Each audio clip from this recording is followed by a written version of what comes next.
I don't know. Ile mtazamo umeotazamwa naye. Bwana azaangalia mtazamo mbaya na kutia mtazamo mwema. Usikose chakula cha kiroho.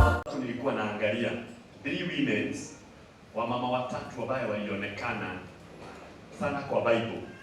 Hatuoni wanaume lakini tunasikia wamama. 3 ambaye imeripitiwa sana. Tumepata mwanamke mmoja ambaye alikuwa wakati wa Elijah.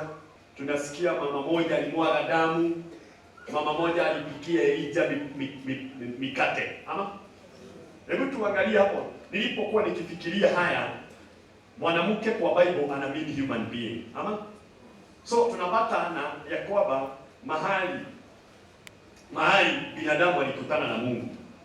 Ya kwanza tunasikia ya kwamba ila Luka 8:43. Then tusome John 4 kuanzia mistari ya 4. Hiyo ndio neno lile ninataka kuwaleta nalo, na ninaamini ya kwamba Bwana atatusaidia. Baba, kwa jina la Yesu Kristo, tunenee tu kwa upole na tunenee kwa neema. Hatujui vile hii neno lina maana yake, lakini wakati Roho Mtakatifu atakayekuja tutapata maana ya hii neno. Kristo, twakusihi kwa upendo wako, kubarisha neno hili lifanye kazi. In Jesus name. Amen. Amen. Ni Luka mtakatifu mlango wa 8 mstari wa 43 unasema, na mwanamke mmoja ambaye ametokwa na damu muda wa miaka 12, aliyekuwa amegharimiwa mali zake zote kwa kuwapa waganga asipate kuponywa na mtu yeyote, alikwenda nyuma yake akauguza upindo wa vazi lake, na mara hiyo kutoka damu kwake kulikoma. God bless you. Tuangalie hivyo John 4 mstari wa 4 unasema hivi, akaja mwanamke Msamaria kuteka maji. Yesu akamwambia, nipe maji ninywe, kwa maana wanafunzi wake wamekwenda mjini kununua chakula. Basi yule mwanamke Msamaria akamwambia, imekuwaje wewe Myahudi kutaka maji kwangu, nami ni mwanamke Msamaria? God bless you. Tutaanza tuangalia hapa ndio tueleze kitabu ya Wafalme. Mama moja alipikia Elijah mikate. Tutaanza tufike hapo. Ukiangalia mwanamke ameongeleshwa sana juu ya Bible. Halo? Na anaongelewa akiwa na tragedy. Ama tunapatana kama siku ya leo kwaweza kuwa kwenu either kunaongelelewa kwa uzuri, ama siku ya leo ni the same person. Huyu ni mwanamke, tunaongea about our life yetu inaongelelewa aje? Watu wanautazamaje maisha yako? Mtazamo wa maisha yako uko vipi? Mtazamo wako, hii ni maisha ya mtu, mtazamo wake imeleta mambo. Mtazamo wetu wa maisha ndio unafanya tu succeed ama tuadamainiwa. Na siku ya leo sherehe jile unaona inaongelelewa kwa a woman because ni maisha ya mtu. Woman ana represent lifestyle ya mtu. Mtazamo wako wa maisha watu wanaitazamia aje? Because saizi kama Mungu hatabadilisha mtazamo wa maisha yako, hiyo shida itakaa miaka na miaka. Mitazamo yetu ya maisha, waweza nunua gari, waweza jenga manyumba, lakini Mungu hatabadilisha nia na mitazamo ya watu. Jina la Bwana lipewe sifa. Amen. Kuna watu ambao shida yetu si hatuna bidii, ni mitazamo. Hata ukibarikiwa abia Mungu, na ninaomba ukinibariki, mitazamo ya watu ikupendeze na ifiti katika maisha yako. Brother, wasangangana hata ujenge, lakini mitazamo upata watu watakuogopa. Na ukiwa watu wakilana wewe from you, hata kama uko na baraka, no, you cannot get benefit. Uta benefit na kitu. So siku ya leo ningeiomba mitazamo yetu iwe decorated by God na itolewe ubaya. Hapa tunasikia Bible inaongea kuhusu mwanamke aliyokuwa, na tunasikia hayuko mahali pabaya. Hapa ni shamba ambayo imebarikiwa, ambaye Yakobo alipatia kijana na akakaa hapo. So ako territory ya baraka, kama vile tuko kanisani, lakini kuna watu wanakutazama kanisani, wanakuona wewe ni nyang'au, wewe ni jagii, wewe ni takataka. Hata uombe mitasama ule amekuwa ameenda kujifisha. Hata ukitoka hapo utaanzana na matusi. Ukitoka hapo juu mitasamo ile watu wanaye kutasama naye, unless God adeliver wewe. Na leo ninaongea mitasamo mibaya, mtakombolewa leo. Nilote nao mitasamo si pesa hali yako, ni wewe washialiwa. Waweza kuwa uko mahali watu wanakutazama vibaya. Mitasamo ni ya maana sana. Na ukitaka kudilu na baraka, dilu na mitasamo. Na mitasamo ina-undermine people. Mitasamo inafanya uishi mahali pale chini. Unless uombe Mungu, waambie Mungu nimevaa suti na watu wasione kama ni suti ya kuomba. Nimeenda bank, baba nimenunua gari, nimeanza kutajirisha. Mungu ondoa watu wasione kama nimeiba. Kuna vitu unavaa kupigana nazo. Shetani hata pigana na akiona ameshinda au umemshinda maono, ataweka mtasamo tofauti. Utaweka biashara pale, utaelimisha watoto, lakini aweke people you address you wrong or address you good way. Hapa tunapata hali wanawake, the women, lakini mitasamo yao ni tofauti. Kuna mtu aliyo hapa siku ya leo, naomba aondolewe mitasamo ya kuwa jobless. Kuna mtu aliyo hapa hata itwa nyang'au tena. Kuna mtu aliyo hapa watu hata kuona kama shukrani. Hata kama mama yako walifeli, mitasamo ya mama yako kufeli itaondoka kwako. Hata kama ulifaulu, ulianguka, hata kama ulibackslide, hata kama ulitenda dhambi na watu wote wakaona dhambi zako, mitasamo ya makosa itaondoka. Usimamishwe tena, usimamilie tena. Oh, hallelujah.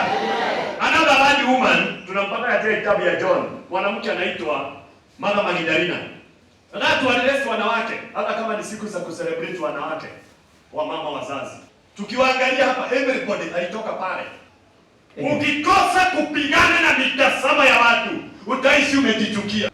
Utalala umejifukia kwa nyumba na uko na pesa. Unasema, sasa nitaenda kununua kakoda na watu wamenijuaga kununua nyama. Kwenda, enda ununue, tumbo ni yao. Halo? Sasa nitaenda kukatanisha sukuma. Ama nilienda hapa kwa duka. Mimi nitaenda miguu na nimesema, enda na miguu. Watu watasema aje? Mitasamo ya watu imefanya watu kuwa chini. Unless ukombolewe na vile watu watasema na vile watu watauliza, hapo ndio utashinda shetani.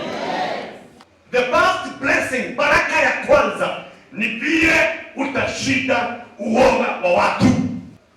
Mitasamo yao vile wanakuona, uanze kutazama mtasamo wako. Hakuna mtu anaoneana mwingine. Mungu alituumba wote tukiwa na macho. Hakuna moja anaonea mwingine na hakuna moja anafikiria mwingine. Halo? Nikikuonyesha nitakoja, unaona aje? Unaona? Utaona tunaona nguo hii nimevaa, lakini maoni yako ni tofauti.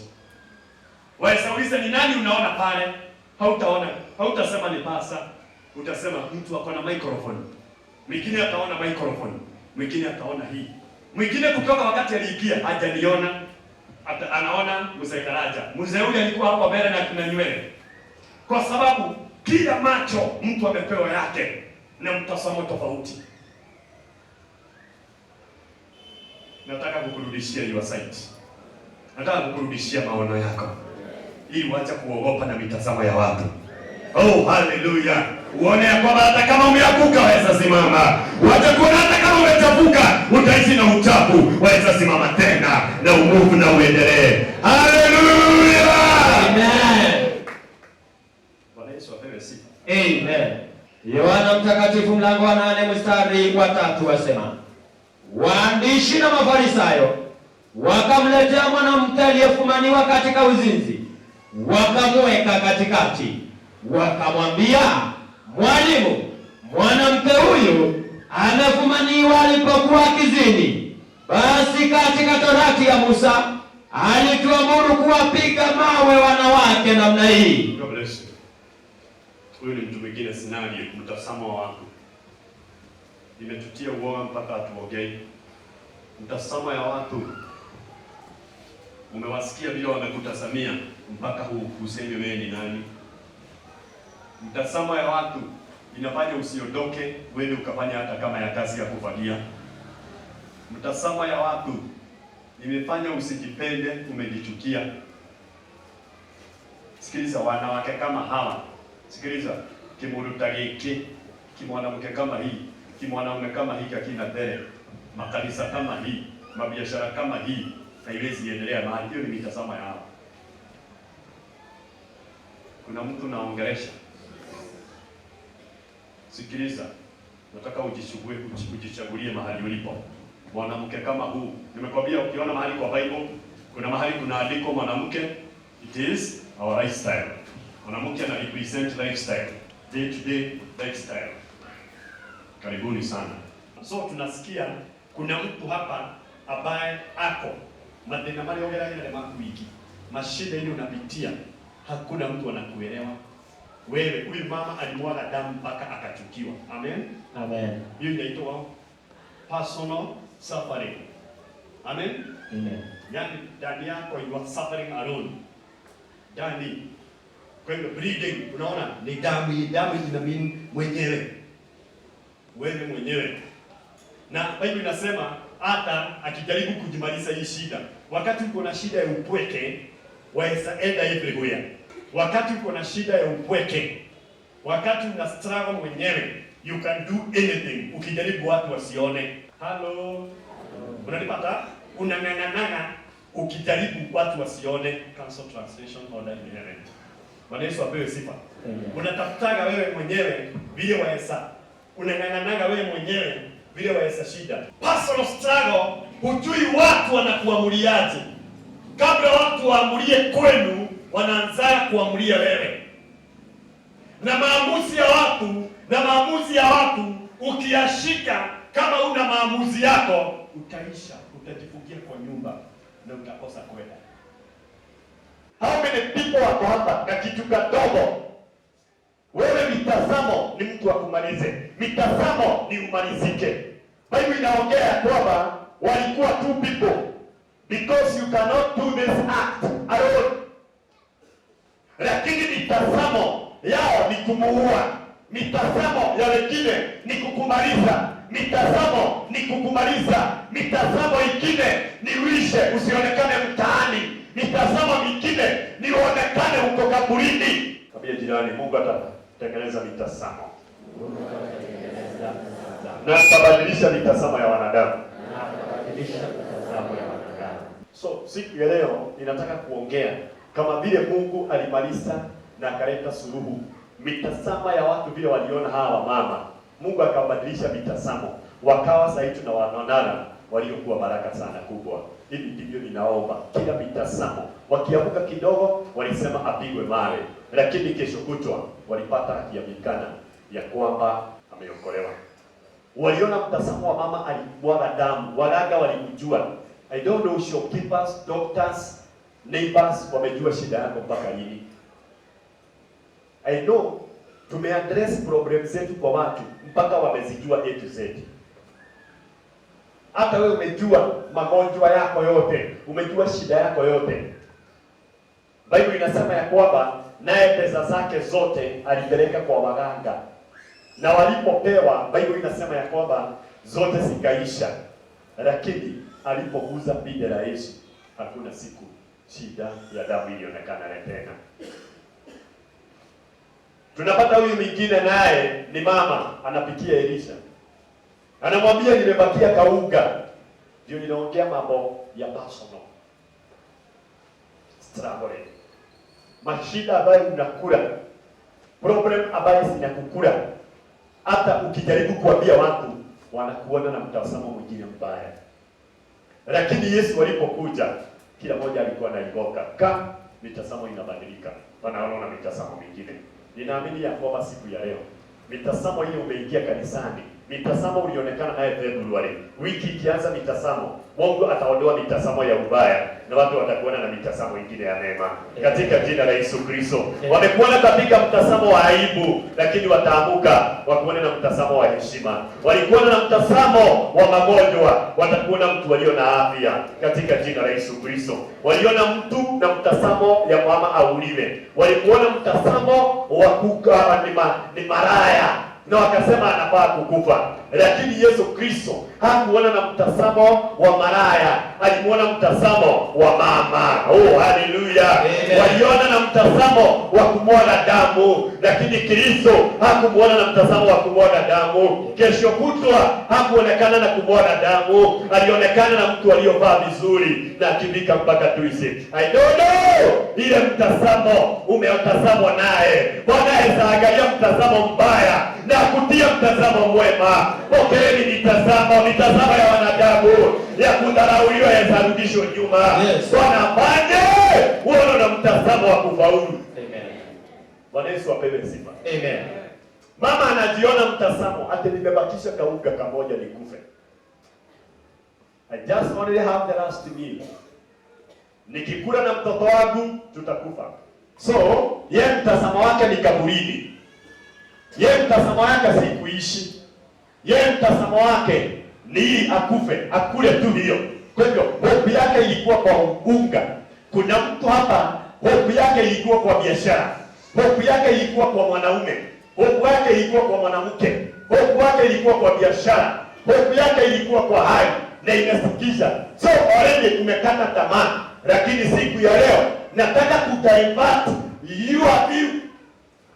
Nataka kuondolea vile mtazamo unatazama, nikubadilishe maisha yako tena, nikuonyeshe waweza ishi tena. Oh, haleluya. Amen. Haleluya, kwenu hakutaisha. Amen. Haleluya. Amen. Baba yenu haitaisha. Amen.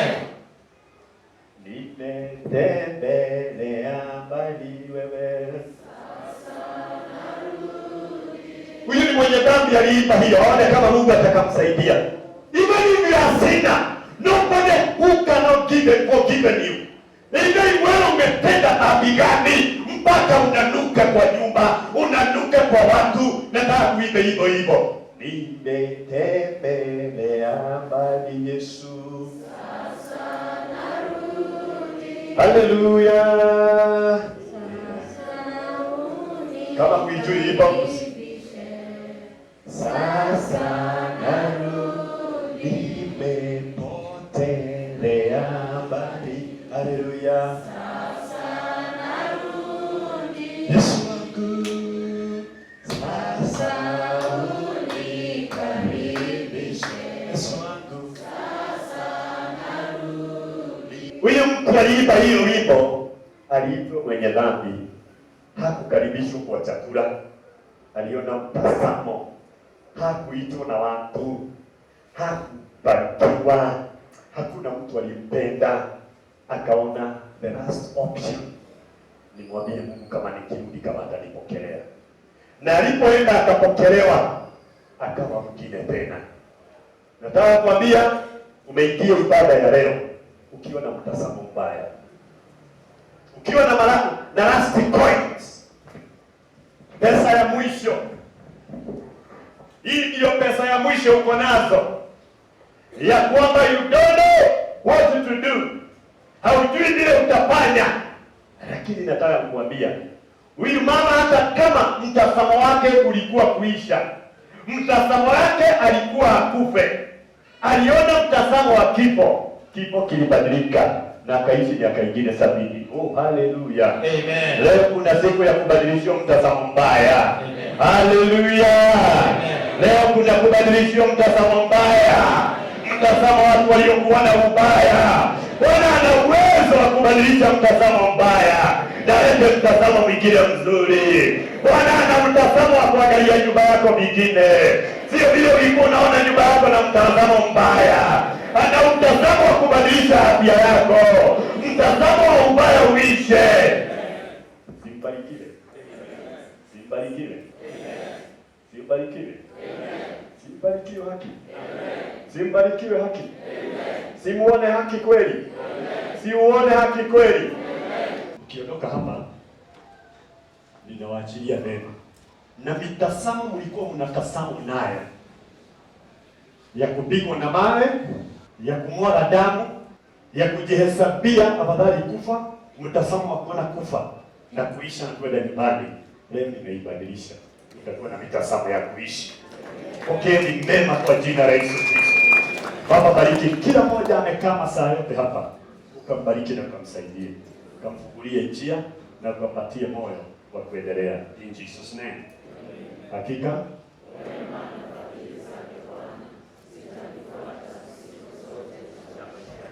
amen. Bwana tuwabariki. Usikose chakula cha kiroho.